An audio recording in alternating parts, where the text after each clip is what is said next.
একাদশ শ্রেণীর ছাত্রছাত্রী ভাই বোনেদের উদ্দেশ্যে চলে এসেছি আমি তোমাদের দর্শন বিষয় শিক্ষক। তোমরা সবাই জানো, যারা যারা এবারে 2024 সালে মাধ্যমিকে উত্তীর্ণ হয়ে একাদশ শ্রেণীতে ভর্তি হয়ে গেছো, তোমাদের সিলেবাস, প্রশ্নের ধরন সমস্ত কিছু পাল্টে গেছে। আমি তোমাদের দর্শন বিষয় শিক্ষক অজয় স্যার। তোমাদের আজকে দর্শন বিষয়ের সিলেবাস এবং প্রশ্নের কাঠামো, প্রশ্নের ধরন, নম্বর বিভাজন সমস্ত কিছু বিষয়ে তোমাদের ডিটেলস আলোচনা করে শোনাবো। তোমরা ভিডিওটাকে স্কিপ না করে শুরু থেকে শেষ পর্যন্ত দেখো। তোমাদের প্রশ্ন কেমন হতে চলেছে, তোমাদের কোন কোন কোন অধ্যায়ের থাকতে চলেছে, তোমরা সমস্ত বিষয়ে স্পষ্ট ধারণা পেয়ে যাবে। এবারে কিন্তু এই আগের বছরগুলোর মতো প্রশ্ন হবে না। এবারে কিন্তু তোমাদের আমূল পরিবর্তন করে দেওয়া হয়েছে সিলেবাসের, প্রশ্নের ধরনের।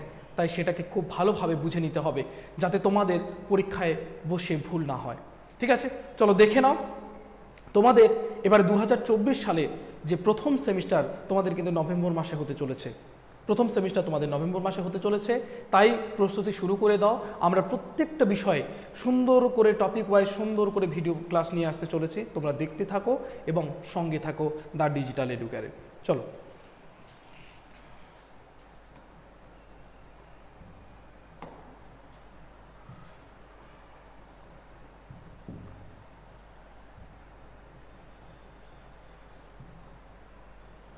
এই হলো সিলেবাসটিকে দুটি ইউনিটে ভাগ করে নেওয়া হয়েছে। প্রথমত তোমাদের যে সিলেবাস, সেই সিলেবাসটিকে দুটি ইউনিটে ভাগ করে নেওয়া হয়েছে। প্রথম ইউনিটে রয়েছে introduction to Indian philosophy. Introduction to Indian philosophy, ভারতীয় দর্শনের স্বরূপ, প্রথমত ভারতীয় দর্শনের ধারণা, সেই সম্পর্কে তোমাদের একটা ইউনিট করা হয়েছে। আবার দ্বিতীয় ইউনিট রয়েছে ইন্ট্রোডাকশন টু ওয়েস্টার্ন ফিলোসফি। তার মানে তোমাদের দুটো ইউনিটে, একটাতে ভারতীয় দর্শন আর একটাতে পাশ্চাত্য দর্শন অর্থাৎ বিদেশি দর্শন সম্পর্কে আমরা জানব। ঠিক আছে, তো এই ইউনিট 1-এ তোমাদের মোট নাম্বার থাকবে 24। কত নাম্বার? 24। আর ইউনিট 2-তে তোমাদের নাম্বার থাকবে 16। আমরা প্রত্যেকটা স্লাইডে সুন্দর করে ডিটেলস আলোচনা রয়েছে। তাই প্রথমে তোমরা দেখো ইউনিট 1-এ এই যে ভারতীয় দর্শনের ধারণা থেকে, এখান থেকে তোমাদের কি কি অধ্যায় পড়তে হবে, কোন কোন জিনিসগুলো পড়তে হবে, একদম ডিটেলস আলোচনা তোমাদের করে দিচ্ছে। খুব সুন্দর, খুব ভালো একটা বিষয়। তোমরা অবশ্যই এই বিষয়টাকে খুব ভালোভাবে পড়তে পারো, খুব ভালোভাবে শিখতে পারো। এই বিষয়টা তোমাদের সারা জীবনের কাজে আসতে চলেছে। সারা জীবন এই বিষয় ছাড়া কিন্তু আমরা চলতে পারি না। তাই দর্শন বিষয়টাকে নতুন একটা বিষয়, নতুন একটা জিনিস তোমরা যদি জানতে পারো তাহলে অনেক ভালো কিছু শিখতে পারবে। তাই দেখো, প্রথমেই তোমাদের এই প্রথম সেমিস্টারে যে সিলেবাস রয়েছে, সেই সিলেবাসে কিন্তু শুধুমাত্র দর্শন কি, দর্শনের কোন কোন সম্প্রদায় রয়েছে, বিভিন্ন দার্শনিকদের সম্পর্কে কিন্তু তোমরা জানতে পারবে। পরের সেমিস্টারে আরও ভালোভাবে এটাকে জানতে পারবে। তাই তোমাদের যে সিলেবাস করেছে খুবই ভালো, সহজ এবং সহজতর সিলেবাস করেছে, খুব কঠিন সিলেবাস করেনি। তাই তোমরা ভয় পাওয়ার কোনো বিষয় নেই। এখান থেকে তোমাদের যে এমসিকিউ প্রশ্ন রয়েছে, সেই এমসিকিউ প্রশ্নগুলো খুব ভালোভাবে তোমরা অ্যাটেন্ড করতে পারবে। ঠিক আছে, চলো তাহলে প্রথম অধ্যায় তোমার থাকবে দর্শন শব্দের অর্থ। এই যে দর্শন শব্দটা যেটা আমরা বলছি, সেই দর্শন শব্দের অর্থটা কি সেটা আমরা প্রথম অধ্যায়ে খুব ভালোভাবে জানতে পারবো। যেটা এক কথায় যদি আমি তোমাদের বলি, দৃশ ধাতুর সঙ্গে অনট প্রত্যয় যোগে এই দর্শন শব্দের উৎপত্তি এবং তার অর্থ, সেটার অর্থ আমরা দুটি অর্থে করতে পারি, একটা সংকীর্ণ অর্থে, একটা ব্যাপক অর্থে। আমরা ডিটেলস যখন আলোচনা করব তখন তোমাদের এই বিষয়গুলো জানিয়ে দেবো। ঠিক আছে, তারপরে ভারতীয় দর্শন সম্প্রদায়গুলির শ্রেণীবিভাগ। যেমন দর্শনকে আমরা, এই যে ভারতীয় দর্শনকে বা দর্শনকে আমরা কি করেছি, পাশ্চাত্য দর্শন এবং ভারতীয় দর্শন বলে দুটো ভাগ করেছি। এই ভারতীয় দর্শনকে আবার দুটি ভাগে ভাগ করা যায়। কি কি ভাগে? এক হলো আস্তিক আর দ্বিতীয় হলো নাস্তিক। এই যে আস্তিক ও নাস্তিক দর্শন সম্প্রদায় রূপে ভাগ করা হয়েছে, এই আস্তিক হলো তারাই যারা বেদের প্রামাণ্যকে স্বীকার করে। বেদ, ঠিক আছে, আমাদের যে গ্রন্থ বেদ, সেই বেদকে কিন্তু এরা কিন্তু স্বীকার করে, বেদের প্রামাণ্যকে, ঈশ্বরকে মানে। আর নাস্তিক যারা, তারা হচ্ছে বেদের প্রামাণ্যকে স্বীকার করবে না, তাদেরকে বলা হবে নাস্তিক, যারা ঈশ্বরের প্রামাণ্যকে, ঈশ্বরের অস্তিত্বকে অস্বীকার করবে। তাহলে জানলাম এখানে। তারপরে এদেরকে আবার কিন্তু আমাদের অনেক ভাগে ভাগ করা যায়। আস্তিক সম্প্রদায়ের মধ্যে রয়েছে 6টি সম্প্রদায়। সেই 6টি সম্প্রদায়কে একত্রে বলা হয় স্বরদর্শন। আর নাস্তিক সম্প্রদায় রয়েছে 3টি, তাদের মধ্যে আবার ভাগ রয়েছে নরমপন্থী, চরমপন্থী নাস্তিক সম্প্রদায়। আবার আস্তিক সম্প্রদায়ের মধ্যে নরমপন্থী, চরমপন্থী আস্তিক সম্প্রদায় রয়েছে। এগুলো ডিটেলস আমরা আলোচনা করব, খুব সহজ আর খুব মজাদার জিনিস। তারপরে দেখো জ্ঞান লাভের 6টি প্রমাণ। জ্ঞান লাভের 6টি প্রমাণ: প্রত্যক্ষ, অনুমান, উপমান, শব্দ, অর্থাপদ্য, অনুপলব্ধি। আমরা জ্ঞান, এই যে বাহ্য জগতের জ্ঞান লাভ করি যে 6টি প্রমাণের মাধ্যমে, সেই 6টি প্রমাণ সম্পর্কে আমরা ডিটেলস এখানে আলোচনা করবো এই তৃতীয় অধ্যায়ে। ঠিক আছে, এই তৃতীয় অধ্যায়ে আমরা প্রত্যক্ষ, অনুমান, উপমান, শব্দ, অর্থাপত্তি, অনুপলব্ধি এই বিষয়গুলোকে নিয়ে ডিটেলস তোমাদের কিন্তু আলোচনা করব। গেল। তারপরে চতুর্থ অধ্যায় চারবাক কর্তৃক অনুমান, প্রমাণ, খণ্ডন। চারবাক যে সম্প্রদায় আমি বললাম কিছুক্ষণ আগে, যে এই যে ভারতীয় দর্শন সম্প্রদায়ের আস্তিক আর নাস্তিকের মধ্যে, নাস্তিক সম্প্রদায়ের মধ্যে একটা সম্প্রদায় আমরা পাবো, সেটা হচ্ছে চারবাক। আর চারবাকরা কি? চারবাকরা একটা প্রমাণকে স্বীকার করে, জ্ঞান লাভের জন্য একটি প্রমাণকে স্বীকার করে, সেটা হলো প্রত্যক্ষ প্রমাণ। তাদের মতে আমরা প্রত্যক্ষের মাধ্যমে যা পাই তারই শুধুমাত্র অস্তিত্ব রয়েছে, আমরা প্রত্যক্ষ ছাড়া অন্য কোনো প্রমাণের কোনো আমাদের প্রয়োজন নেই। আর অনুমানকে তারা খণ্ডন করেছে, তার কারণ অনুমান প্রমাণও নাকি তাদের মতে প্রত্যক্ষ প্রমাণের উপর নির্ভর করে রয়েছে। তাহলে আমাদের অনুমান প্রমাণের কোনো প্রয়োজনই নেই, আমরা প্রত্যক্ষ প্রমাণের মাধ্যমেই সমস্ত কিছু করতে পারি। তাদের মতেই যে প্রত্যক্ষই একমাত্র প্রমাণ, তাই অনুমান প্রমাণকে তারা কি করে? খণ্ডন করে। তারা বলে এটা ভুল, এটার প্রয়োজনই নেই। ঠিক আছে, আমরা এই 4টা অধ্যায় জানবো। তারপরে আরও অধ্যায় রয়েছে ইউনিট 1-এ, দেখতে পাবে ইউনিট 1-এ তোমাদের আরও অধ্যায় যে রয়েছে, সেই অধ্যায়ের মধ্যে রয়েছে ন্যায়সম্মত প্রত্যক্ষের লক্ষণ। এই যে ন্যায় দর্শন, আমি বললাম কিছু আগে যে আস্তিক আর নাস্তিক সম্প্রদায়ের মধ্যে, নাস্তিক আমরা চারবাক দর্শনের কথা পাবো এখানে, একটা সম্প্রদায় শুধু, বৌদ্ধ, জৈন এদের কোনো আলোচনা পাবো না, আরও সম্প্রদায়গুলো কোনো আলোচনাই পাবো না। এখানে ন্যায়সম্মত প্রত্যক্ষের মানে ন্যায় দর্শন পাবো আমরা। এখানে কি পাবো? ন্যায় দর্শনকে পাবো খুব ভালোভাবে, ডিটেলস আলোচনা ন্যায় দর্শনে মোটামুটিভাবে পাবো, খুব বেশি যে রয়েছে তা নয়। তাহলে ন্যায় দর্শনের প্রত্যক্ষের লক্ষণ কি, সেখানে আমরা ন্যায় দর্শনের প্রতিষ্ঠাতাকে, ন্যায় দর্শনের প্রত্যক্ষের লক্ষণে কি বলা হয়েছে, সেই সমস্ত কিছুকে আমরা ডিটেলসভাবে জানবো। তারপরে এই যে প্রত্যক্ষকে দুটি ভাগে ভাগ করেছেন, নির্বিকল্প প্রত্যক্ষ, সবিকল্প প্রত্যক্ষ। এই ডিটেলস আমরা আবার আলোচনা করব। এই যে প্রত্যক্ষের লক্ষণ দিলাম, তারপরে নির্বিকল্প সবিকল্প প্রত্যক্ষের মধ্যে পার্থক্যটা কি সেটা আমরা ডিটেলস আলোচনা করব। তারপরে ন্যায় দর্শনের অনুমান সম্পর্কে বক্তব্য। ন্যায় দার্শনিকেরা বা ন্যায় সম্প্রদায় 4টি প্রমাণকে স্বীকার করেছেন, জ্ঞান লাভের জন্য 4টি প্রমাণকে স্বীকার করেছেন। যেমন আমি বললাম 6টি প্রমাণের কথা, সেখানে 4টি প্রমাণকে এরা স্বীকার করে, প্রত্যক্ষ, অনুমান, উপমান, শব্দ, 4টি প্রমাণকেই কিন্তু ন্যায় দর্শন স্বীকার করে। সেই 4টি প্রমাণের মধ্যে এই অনুমান প্রমাণ সম্পর্কে তাদের বক্তব্যটা কি সেটা নিয়ে ডিটেলস আলোচনা করতে হবে। সেখানে দেখো অনুমতির লক্ষণ, পক্ষ, সাধ্য, হেতু, এই সমস্ত কিছু, এই 3টে পদের ধারণা, তবে ব্যাপ্তির স্বরূপ কী, এই সমস্ত ডিটেলস কিন্তু আমরা আলোচনা করব। ব্যাপ্তি কী, তারপরে পক্ষ, সাধ্য, হেতু কী, এবং অনুমতির লক্ষণটা কী, অনুমানের লক্ষণ, সমস্ত কিছু কিন্তু আমরা ডিটেলস আলোচনা করব। তো এই হচ্ছে তোমাদের ইউনিট 1-এর সিলেবাস। এখানে তোমাদের মোট 7টি অধ্যায় রয়েছে, খুব ছোট ছোট। তার মধ্যে মনে করতে পারো এই যে 5, 6, 7 এই 3টাই কিন্তু একটাই সম্প্রদায়ের ভাগ বলতে পারো, সেখানে সেই অধ্যায়টাকে ভাগ করে দেওয়া হয়েছে। ঠিক আছে, তারপরে এবারে চলে যাও ইউনিট 2-তে। ইউনিট 2 আমি কিছুক্ষণ আগেই তোমাদের বললাম যে এখানে আমরা ইন্ট্রোডাকশন টু ওয়েস্টার্ন ফিলোসফি, বিদেশি যে দর্শন, পাশ্চাত্য দর্শনকে আমরা পড়ব।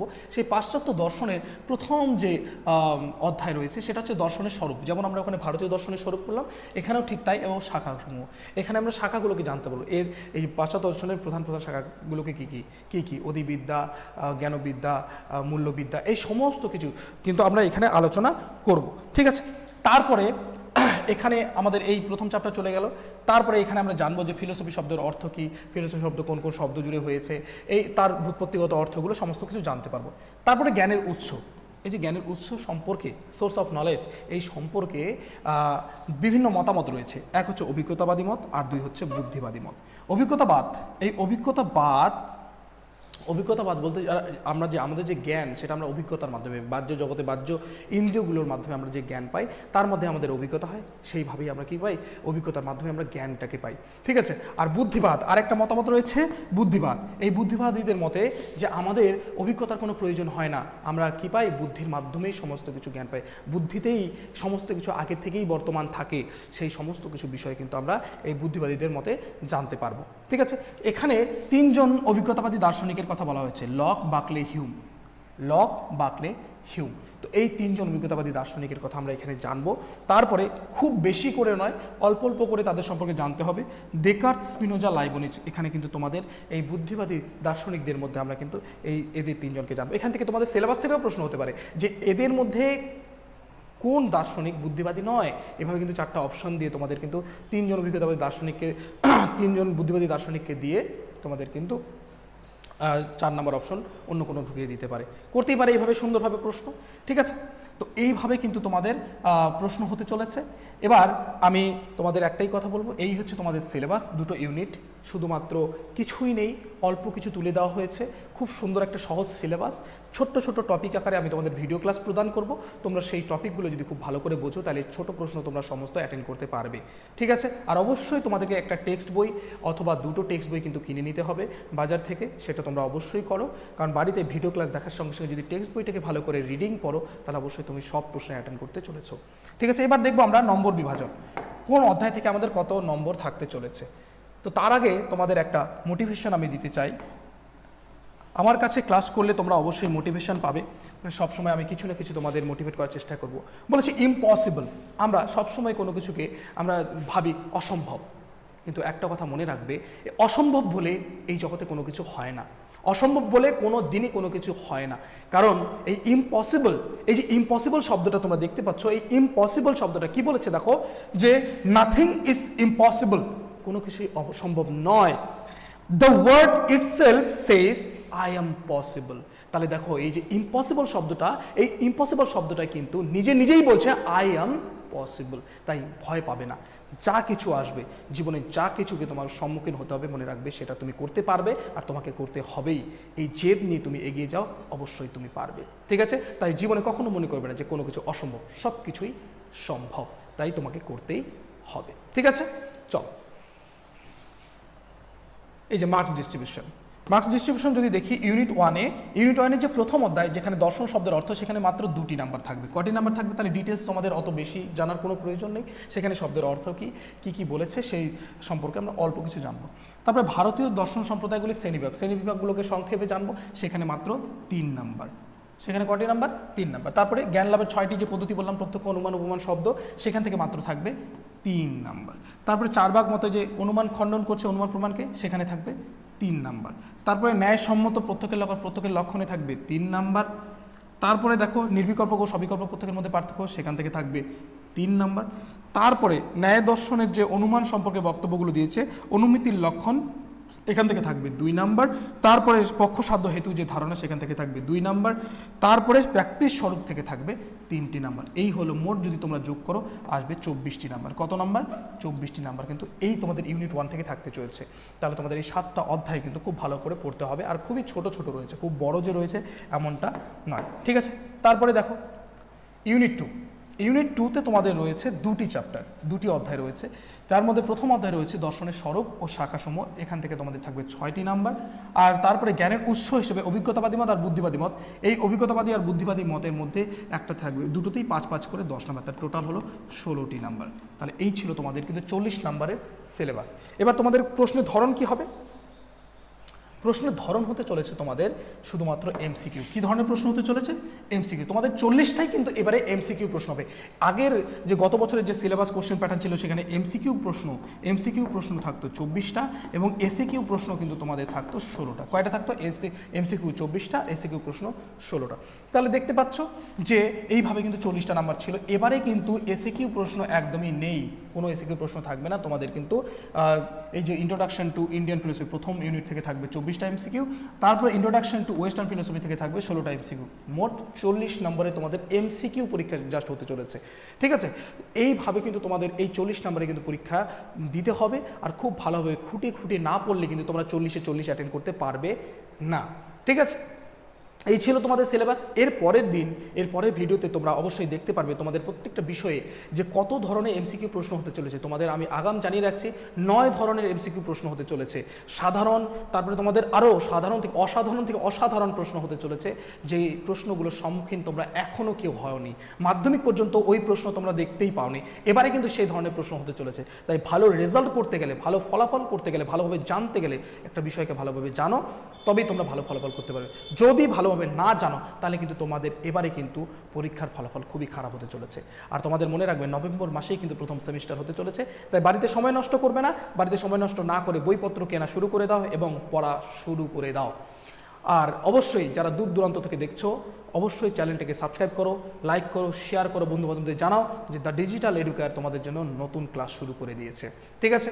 আর এই এডুকেয়ার একাডেমির বা তার ডিজিটাল এডুকেয়ারের কাছাকাছি যারা রয়েছে, যে সকল ভাই বোনেরা রয়েছে অফলাইন ইনস্টিটিউশনের পাশাপাশি, তারা অবশ্যই অফলাইনে ভর্তি হয়ে যাও। আমাদের একটা ব্যাচ ইতিমধ্যে সম্পূর্ণ হয়ে গেছে, দ্বিতীয় ব্যাচে ভর্তি কিন্তু আমরা শুরু করে দিয়েছি। তাই দেরি করবে না, এত সুন্দর ডিজিটাল প্ল্যাটফর্মে নিজেকে ডিজিটালি তুলে ধরতে পারছো, ডিজিটালি নিজেকে প্রস্তুত করতে পারছো। এখানে তোমরা এমসিকিউ টেস্ট, মক টেস্ট সমস্ত কিছু কিন্তু টেস্ট পাবে, যেখানে নিজেকে বারভাবে যাচাই করতে পারবে এবং প্রস্তুতিটা তোমার সঠিক হবে। ঠিক আছে, তাহলে আর দেরি নয়, সময় নষ্ট নয়, দেখা হচ্ছে পরবর্তী ভিডিওতে। Thank you so much.